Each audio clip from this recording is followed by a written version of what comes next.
Welcome back to OtakuDaiKun. Dai-chan here, and you're watching the Waifu Files, a series where we discover and celebrate various anime and games through their lovely ladies. In this video, we'll be shining a spotlight on all the mysterious women of Kata no Kyoukai, the Garden of Sinners. This should come as no surprise, given all the Type Moon stuff I cover. At first, I thought it might be too redundant to cover these waifu, given how I've already made general lore videos. But if there's one thing I've learned, it's that my audience is always hungry for more Nasuverse. I'll be touching on 13 different girls from the anime adaptation. If there are any unique to the novels, then I'm afraid they won't be here. Without further ado, let's dive into some waifu. Kata no Kyoukai tells the story of Shiki Ryougi, the conflicted heir to a family of former demon hunters. While the Ryogis no longer combat the supernatural, they continue to hold influence as wealthy landowners who operate like a Yakuza organization. They also continue a certain tradition with new generations, performing a ritual to foster in their children two separate personalities. This is based on the belief that a person can only truly master one skill in their life, so by having two distinct personas, Ryogi heirs can be masters of two respective skills. Technically, Shiki's brother Kaname would have succeeded the family, but he failed to manifest his dual personalities. Thus, Shiki was raised as heir under special circumstances. You see, in the Nasuverse, all living things are born from the root of Akasha with an origin, the very concept they develop from. Shiki is exceptionally rare, having an origin of void, effectively giving her a direct connection to the root and all of its unlimited power. As an infant, she could see the vastness of history and decided not to partake in a world she fully understood. Instead, to make her life meaningful, she went along with the Ryogi ritual, creating two additional personalities that would control her body, while she herself remains dormant. Of the two active personalities, her female one was most prominent. As heir to the family, she lived in a lavish Japanese mansion surrounded by a bamboo grove. There, she studied martial arts, dance, calligraphy, flower arrangement, cooking, and the harp. She was the very picture of Japanese beauty, attending school dressed in kimono. Beyond this perfection, however, lied a more twisted side. Shiki's other personality, thought of as her male persona, would often awaken at night with murderous impulses. Without actually killing anyone, she wandered the streets at night in search of carnage. She mainly resisted her urges because her grandfather once told her that a person loses their humanity after killing more than once. Nonetheless, Shiki knew she would never be able to love someone without also thirsting to murder them. As fate would have it, this dilemma played out when she met a boy named Misaya Kokutou. She didn't know it consciously, but Misaya first met her on a snowy night when she happened to be in her void form. Ever since, Mikia's been infatuated with her, growing close enough to spark her violent urges. To make matters worse, another of her classmates, Leo Shirazumi, had become a serial killer, purposefully planting his victims' corpses along Shiki's nightly route. Fearing that she had killed them, Shiki tried to push Misaya away, yet he confided in her innocence. Unable to contain herself, she eventually lashed out at him, and to rid herself of these impulses, she tossed herself in front of a speeding car. Her injury killed off her male persona, and while that did quell her urges, it also left her empty. Her remaining female form tries to compensate for this, coming off as temperamental yet stoic. The incident placed her at the border of life and death, and from it, she returned with the mystic eyes of death perception. Ever since she woke at the hospital, Shiki's been able to see lines of death that, if severed, bring about the destruction of anything physical or conceptual. At first, she feared these eyes, nearly gouging them out. In time, however, she learned to control her eyes under the guidance of a mage named Touko Aozaki. Shiki works as Touko's hired hand, using her supernatural abilities to fight mysterious entities like herself. Along the way, she has one of her arms transplanted with an artificial arm Touko made for her. All the while, her beloved Misaya Kokutou remains by her side, serving as her guiding light during trying times. In the end, her one true murder comes from slaying her obsessed stalker Leo, believing he had murdered Misaya. Fortunately, she was mistaken, with Mikia surviving and pledging to help carry the burden of her sin. Their love is truly profound, resulting in a wholesome marriage and the birth of their daughter Mana. Carrying on her family's legacy, Shiki reigns over the Ryogi's organization as an alluring yet intimidating matriarch. This knife-wielding badass is one of my all-time favorite characters, as well as a certified favorite waifu. Her complex emotions and touching romance are both profound and fascinating. It's worth taking note of Shiki's daughter, Mana Ryogi. Her name derives from the Buddhist term manas, or mind, indicating how Mikia wants her to have a strong sense of self. Sure enough, Mana is especially mature and intelligent for her age, taking an early interest in books, especially fairy tales like those written by Hans Christian Andersen. When her parents are both busy doing Yakuza stuff, Mana spends her time with Mitsuru Kamekura, a struggling author and consulting detective. She brings joy to his otherwise miserable solitude.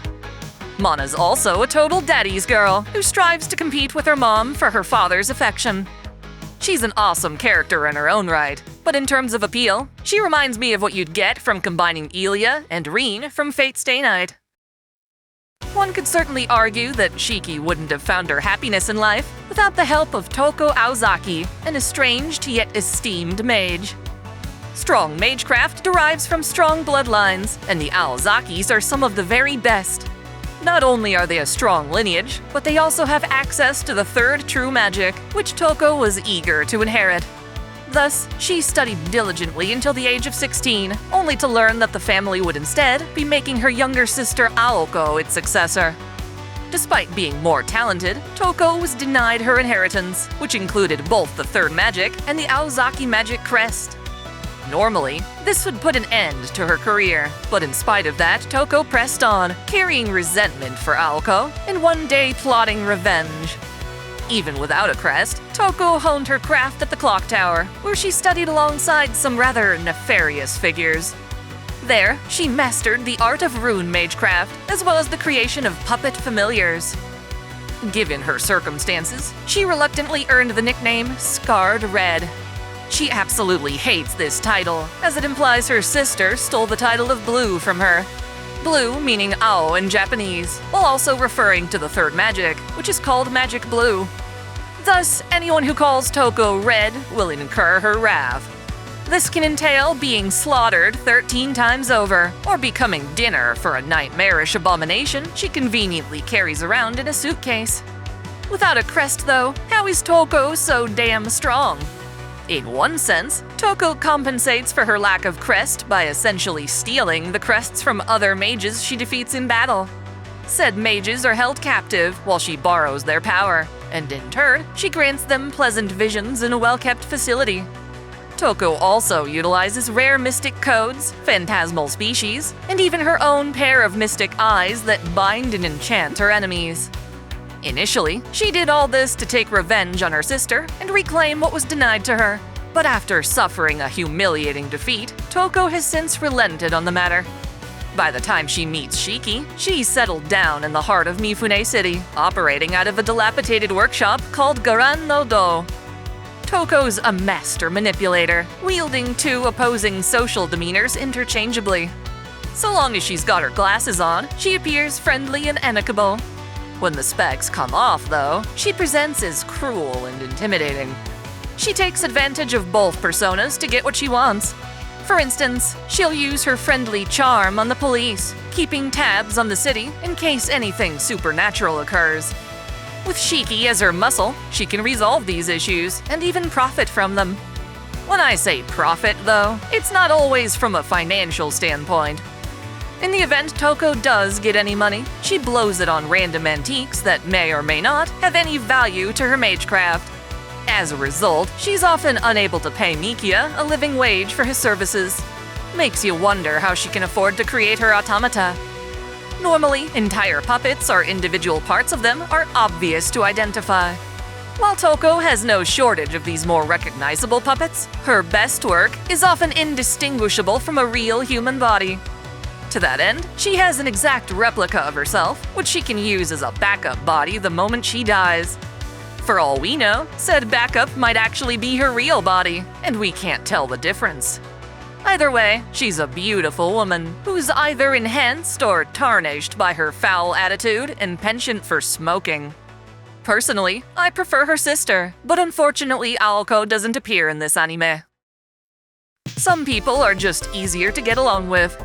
Mikia tends to attract most of the women in his life, including his own sister, Azaka Kokutou. Despite their blood relation, she's been smitten by her brother ever since he first comforted her after the death of a relative.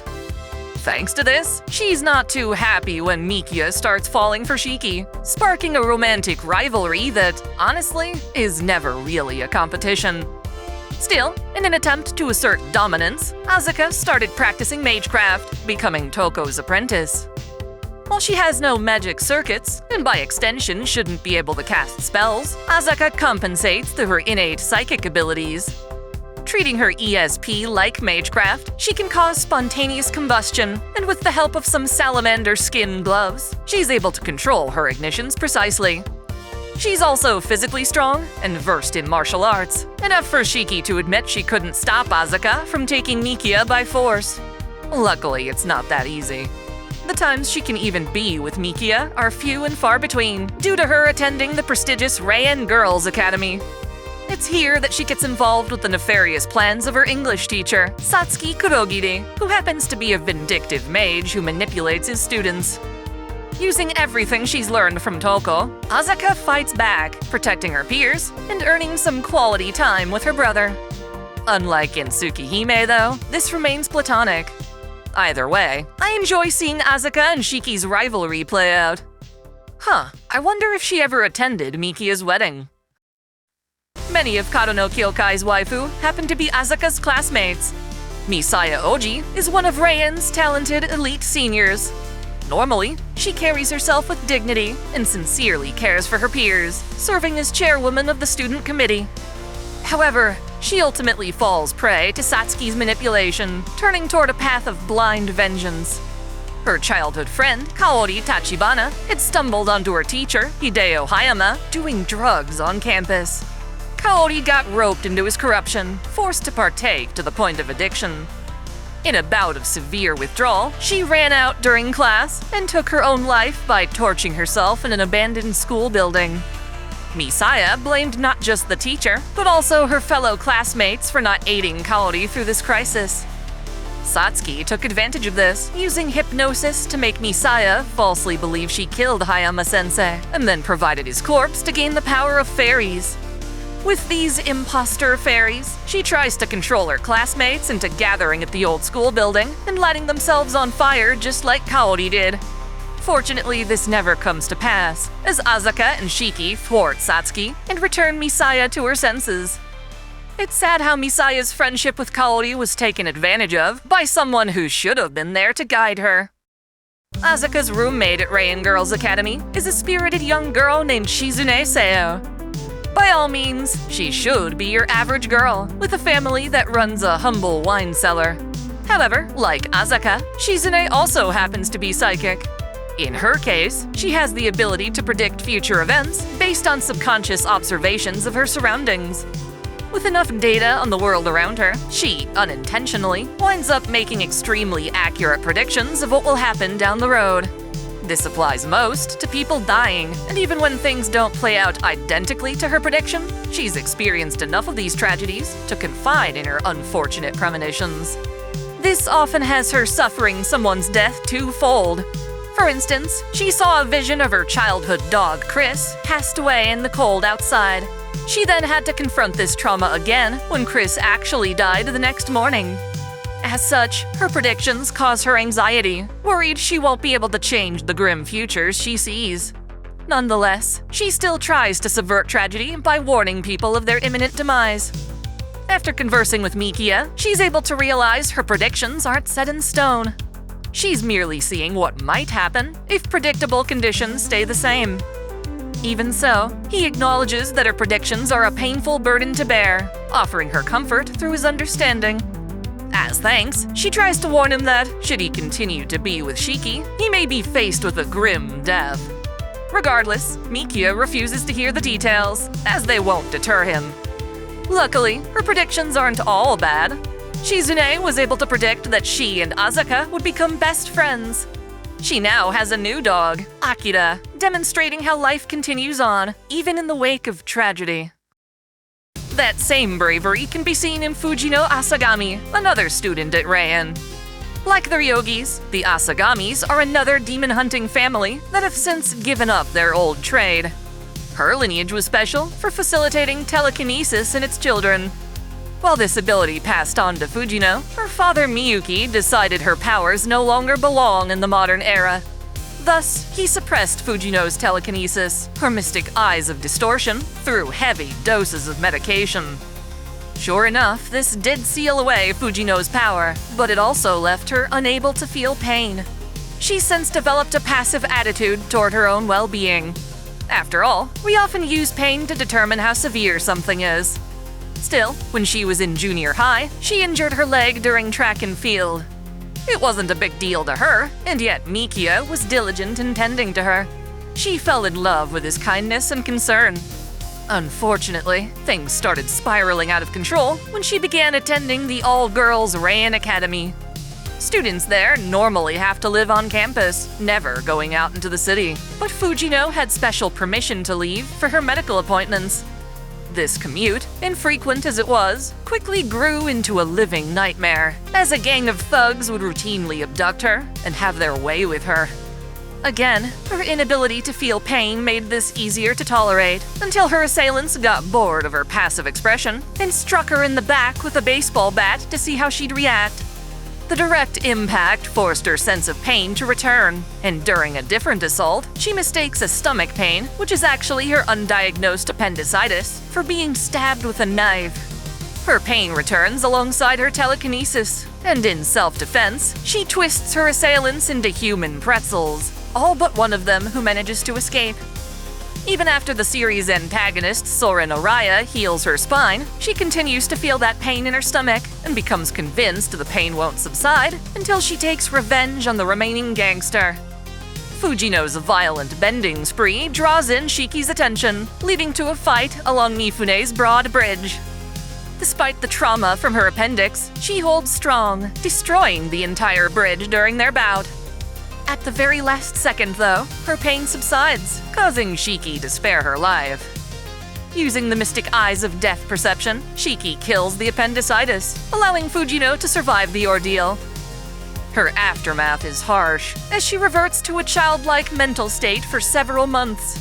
Eventually, though, she resumes her former life, but has lost most of her sight.